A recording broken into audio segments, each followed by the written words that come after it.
I know what you guys know that intro means. That intro means it is time for another fucking rant. And this rant is actually going to be dealing with something that I spoke on before. Okay, not all the way, just I referenced before because, you know, I've referenced anime things and my stuff before. But anyway, because I'm so sick and tired of seeing every comment section, of seeing every stupid fucking video, I'm just tired of it, guys. And this rant is going to be on Saitama versus fucking Goku. Now, instead of going on about, which character is the better and stuff like that, I mean, there's going to be a little bit of that in this video, but it's going to be mostly, for, the stuff I'll be discussing about each character in this video. But anyway, let's continue. Okay, let's start off with the category of strength. Yes. Okay, let's start with Saitama. Now, Saitama has shown some pretty great feats of strength. He's been able to lift multiple tons with relative ease and casually. He's been able to peel back completely huge fucking metal doors. He did it to a basement. He did it on a ship. I mean, Saitama is pretty fucking strong. Not to mention, in an advanced scenario where he's under a lot of pressure and gravity, he can still lift and throw up to light speeds. I mean, come on. That's some impressive strength. Hell, he's even strong enough to one-punch a planet-busting attack. Yes. Fantastic. Moving on to Goku. Where can I start off with Goku?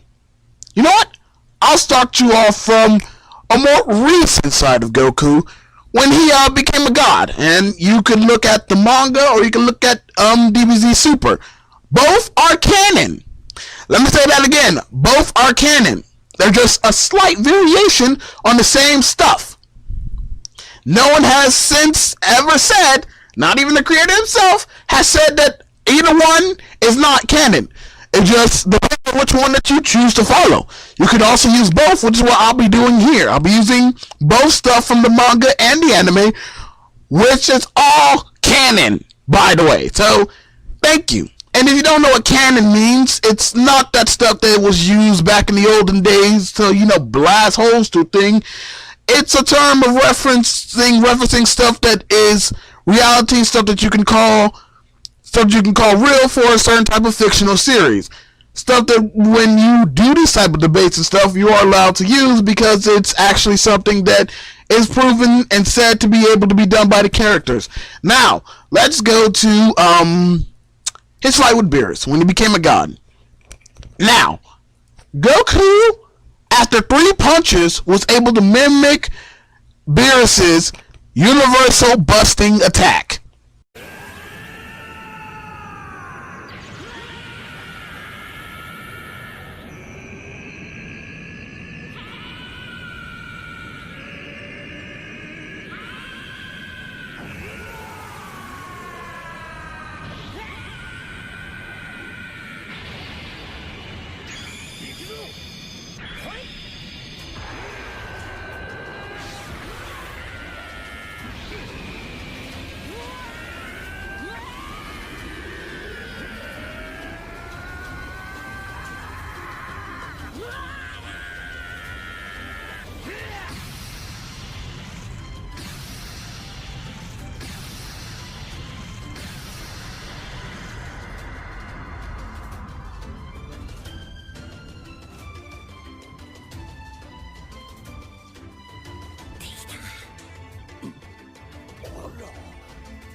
なんとどえりいこと。ご先祖様、今のは一体。あやつ全く同じ勢いと角度で拳をぶつけ合わせることで、ベルス様の攻撃を打ち消しおった。本当はさ、2発目くらいで完成させるつもりだったんだけどよ。さすがビルス様だ。そう簡単にはやらせてくれなかった。こいつ僕との戦いの中で新しい技を試していやがったのか。You know, that was like a little video clip I wanted to show you guys, you know, proving that I'm not just making this shit up as I go, you know. What Beerus did with his universe busting attack after he got up to the level, it was able to basically do it with one more punch. With one punch, everyone. With one punch, Beerus would have destroyed the universe. But Goku was not only able to counter, but match that attack casually, with relative ease. I mean, yes, he said he was hoping to perfect it in the second shot, but Beerus made it a little bit tougher for him because, you know, Beerus does like to increase his power from time to time. So that just makes it like Universal Plus. So, but, you know, once again, it just goes to prove my point about, you know, Goku's strength. You know, that basically states that if he really wanted to, he doesn't even have to wait for the second punch. In one punch, you know, as long as somebody's not upping the ante or making it more difficult, it basically essentially one punch, you know, with his power raised, he could sit there and destroy the universe. And it was still casual. It was still casual. Whereas, you know, Saitama's series still basically uses a bulk of his full power. Whereas Goku, that was casual, maybe going at 2% or something. You know, I don't really fucking know. The power scalings are totally off. I mean, you know, the power that he's already using is, you know, already up there, but you know, to do the actual move itself took really no effort at all, because immediately after that, he was able to do a full power universal busting Kamehameha wave. I mean, come on, people. Proof is there, in the pudding. That's perfectly fine. Let's go back to Saitama. Oh! Saitama's strongest hit. Despite what you want to say, you could sit there and say, like I know these fuckboy fanboys who sit there and comment in my videos, Boy said that Saitama was supposed to hold back. Wow, so you're going to sit there and believe a villain, that a hero that, you know, says a hero is holding back. Yep, we're going to believe a guy who just got his ass kicked, who just assumes. That's Boris' assumption that Saitama was holding back. Now we can clearly look at Saitama and see that he was holding back a little bit, maybe not all, but because of the fact that after the battle, he still seemed like he would have been able to fight if some other villain decides to come and challenge him. Fight them with relative ease. Sure, why not? But don't sit there and take a villain's word, because that's one of the biggest arguments that fanboys use. But let's go ahead and debunk the strength. Goku casually in 3 punches, you could say, could destroy a universe.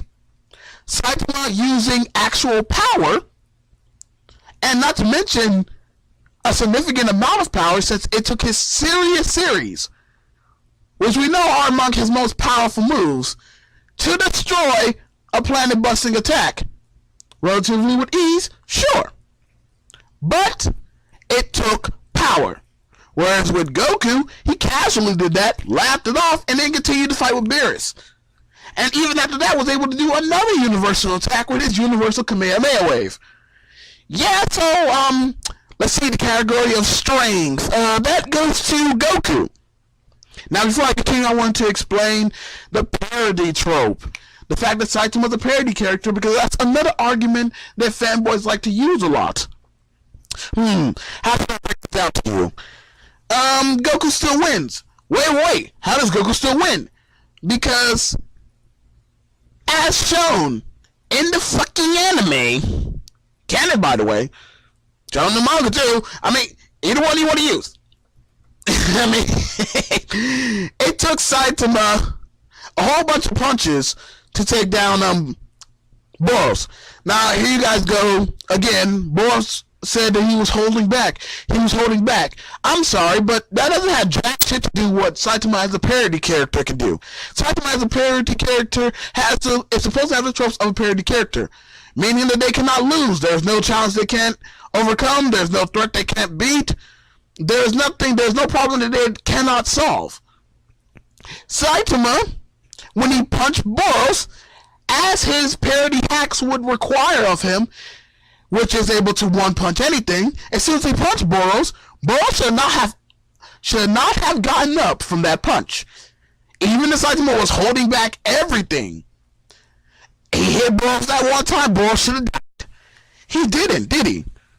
Nope. And you can't sit there and say, oh, but Boros regenerated. Boros regenerated. Oh, I'm sorry. When Saitama first showed up to Boros and Boros explained his backstory, Saitama punched him. Boros hadn't charged up. Boros wasn't even in his final form. And he didn't even have to regenerate because he casually got up from that punch and smiled and decided to go and fight this guy. So, debunked. That's why Goku wins, because, you know, going back to the strength one, and I just proved why Goku would win in the battle of strength, this means that somebody, because Boros is a planet buster, that's his max level, he's on planetary level. That means somebody who's universal with more than block Saitama's hacks power of being able to one-punch anything. Because I don't care what you do. Once you give that person a parody complex, and then you sit there and state that their body can one-punch anything, if they don't live up to that, that's their problem. That's a failure on you. So I'm sorry, but debunked. Even with the hacks, Goku will still win. Well, I guess I gotta explain a few more things before we jump to that conclusion. So let's go on to the next category, durability. You know what? Since we just got through talking about Saitama, why not start with him first? Okay, Saitama's durability. Inconsistent. For all you fuckwats who say Saitama has never been hurt, the planet-busting attack injured him. But because due to inconsistencies, something like a cat was able to injure him. Also in the manga, a literal fucking house pet scratched Saitama, and it fucking hurt. So, Saitama has never been hurt before. Debunked. Fucking A. Even with his parody power, which makes him pretty invincible to people who are Boros' level and below, because, you know, as we know, before Boros came along, Saitama had never fought anybody who was more than town or city level. Yeah! Not to mention, Boros said he traveled all the way across the universe and hadn't fought anybody. So as far as we know, Boros, who's just a planet buster, is pretty much, before Saitama, the strongest person in the universe. That was Boros.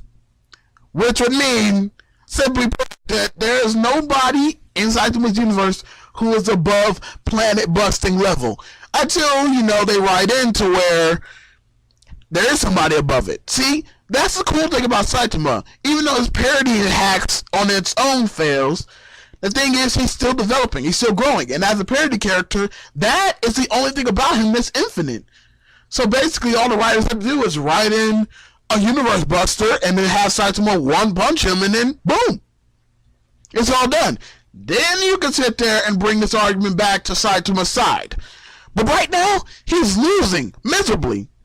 So due to inconsistencies, we cannot count Saitama's durability in any shape, form, or fashion.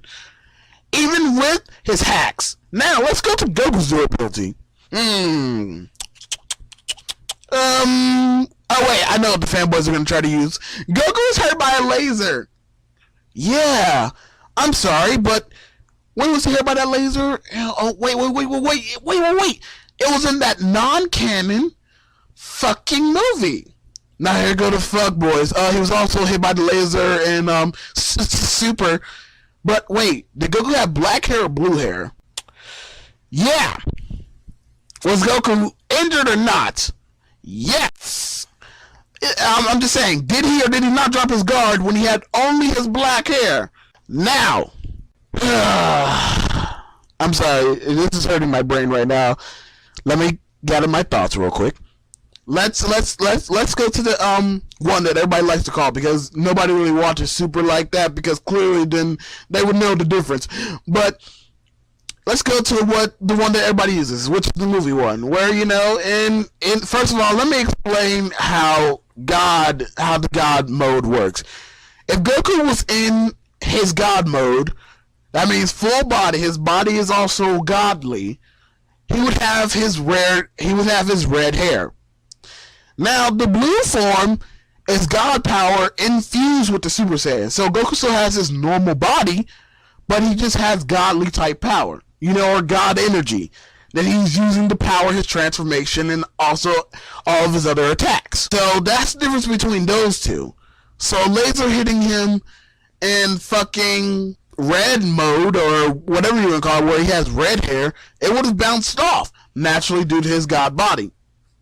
But with the blue hair, oh wait, it still would have bounced off because Goku has barrier mode, and the fact that his body is infused with the energy of a god's power. That's why in Super they dropped him out of transformation, because they knew that made sense. Because there's no way that laser would have affected him when he had his blue hair up. But the movie being inconsistent and also nerfing everybody to the point of where we have to argue on whether or not Vegeta could survive a fucking planet explosion.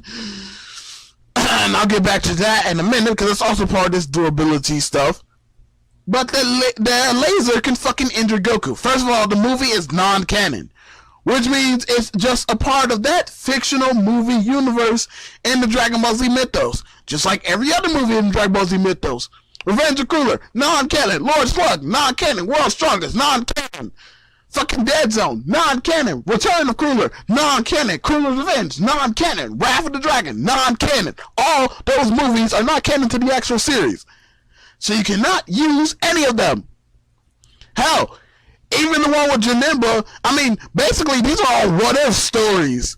That's why they're mainly non-canon, because it's what if this turn happened. Like with, let's see, Cooler's Revenge, one of the big ones.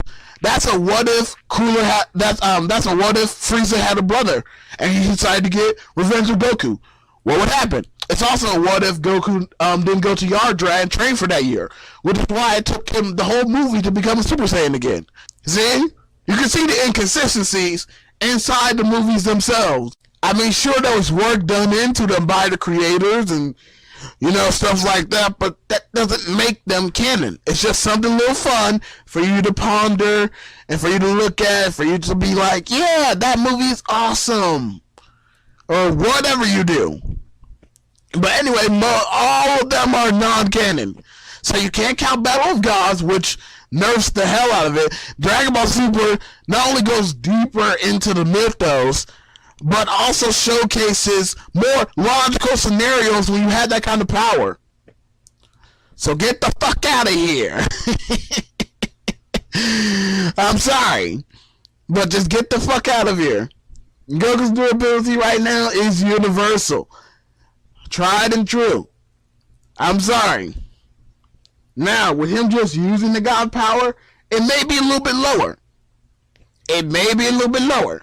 Who knows? But just saying, he's close to that level, whether he's multi-galaxy or universal. So I'm sorry, but speaking of which, let's get back to a lot of the inconsistencies, such as their durability comes into play from whether or not they could survive the planet explosion. Once again, movie. That is movie universe. That Vegeta possibly didn't survive that planet explosion. But on the flip side, in all logic, Vegeta would definitely survive a planet explosion.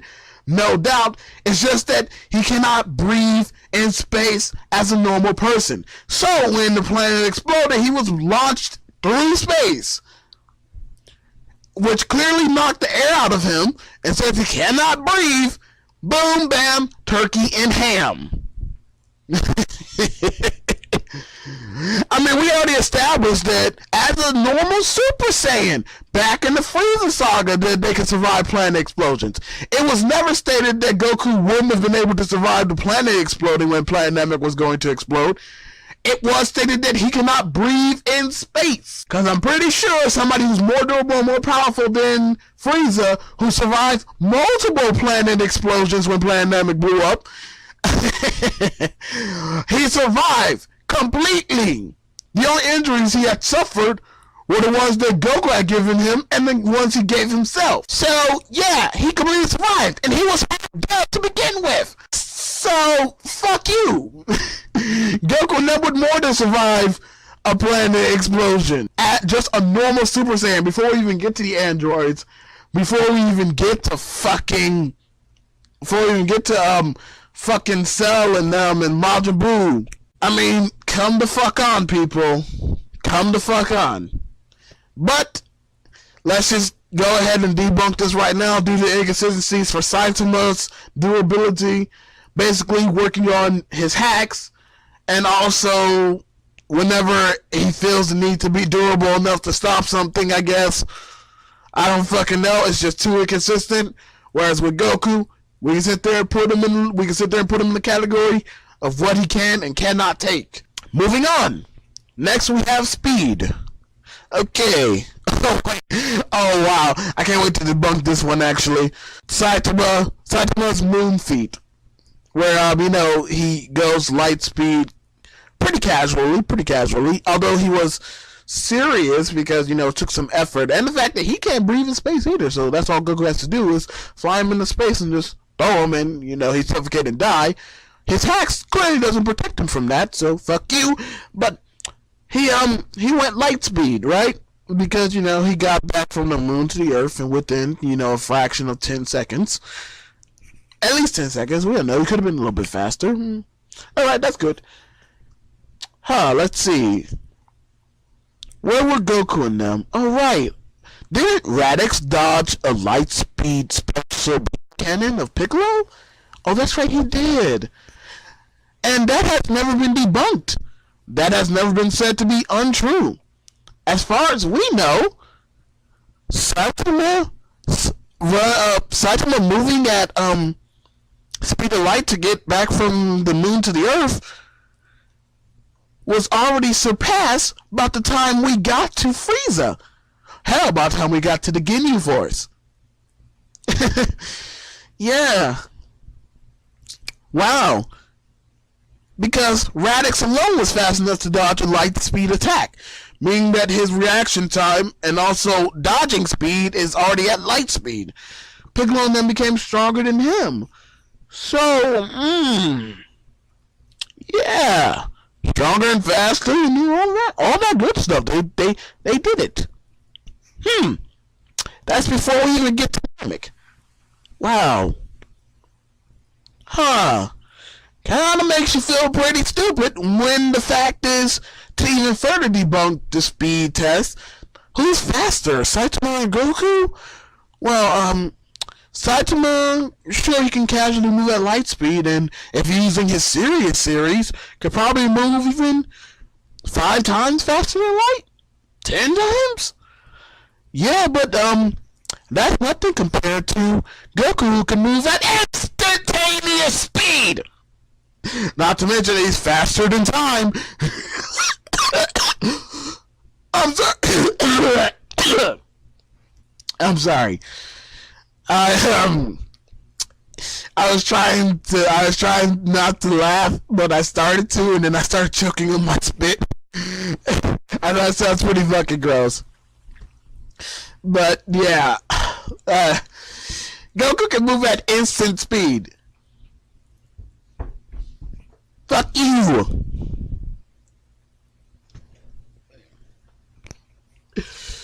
Woo! I'm sorry, everybody. I need a moment to understand exactly why the literal fuck anyone would think. You know what? One of the fastest beings in all of fiction, Wally West Flash. It took him absorbing all the kinetic energy he could muster. It took him stealing some speed, storing all of that, and then having every being on Earth run at their top speed so he can absorb that kinetic energy just so he could move faster than instant. So yeah, if it takes all that for somebody like him, who I would definitely say beats Saitama in a race, whose casual speed, Saitama's casual speed when he's not, fighting seriously or whatever, it's less than 50 miles an hour. Yep, he's not even the speed of sound. Oh my god, Genos is fucking faster than him. And that's Genos just running casually. Sure, he has a serious face, but when does Genos not have a serious face? Come on, get the fuck out of here. Woo! So I'm sorry, Saitama's speed loses. Alright guys, and that was the end of the video. No, we're not done just quite yet. Let's see. Strength, Goku. Durability, Goku. Speed, Goku. Oh, let's do stamina and endurance. Well, we haven't seen the full list of Saitama's stamina and endurance, but considering that, after the Bulls fight, he looked pretty exhausted, or, exhausted by his standard, I'd say that he loses that too. Goku alone, his energy alone would sustain him for weeks on end. So get the fuck out of here with that. Let's see, that's pretty much it. So in conclusion today, guys, Saitama versus Goku, it doesn't fucking matter. Because Saitama has the one thing that could be Goku, and that's the parity hacks of always being able to infinitely improve. But as of right now, with or without his basic hacks, Goku wins in all and every category. I didn't want to talk about intelligence and stuff because they're roughly around even there. Except when it comes to battle strategy and stuff like that, Goku would clean Saitama's clock. He also has more will and more determination. Sure, you can sit there and say, but Saitama's so fucking strong, that's why he doesn't have that. Whatever. I don't give a fuck. But so in conclusion today, guys, whether or not you care about this video, whether or not you even watch it, whether or not you like me, I don't fucking care. I just tell you the facts, and the fact is, Goku wins. There, let's stop this fucking argument. Let's move on with our lives. So I will catch you guys in the next one, and have a fucking great day. Hey everybody, this is just something that I wanted to add to my rant just now, and that's the fact that Goku can also breathe in space in God mode. That's right. Fuck you for that. In the anime, he fought bears in space. Took no time. He was breathing just fine, able to do what he had to do. Hell, even when he went out of God mode while up there fighting, he was able to do that. I know in the manga it says the stratosphere, but you can't breathe in the fucking stratosphere. Neither can you breathe in the ionosphere. So the fact is, fuck you too. For all those who say Goku can't breathe in space. Blue mode is a little bit different, but as far as God mode, he can breathe in space.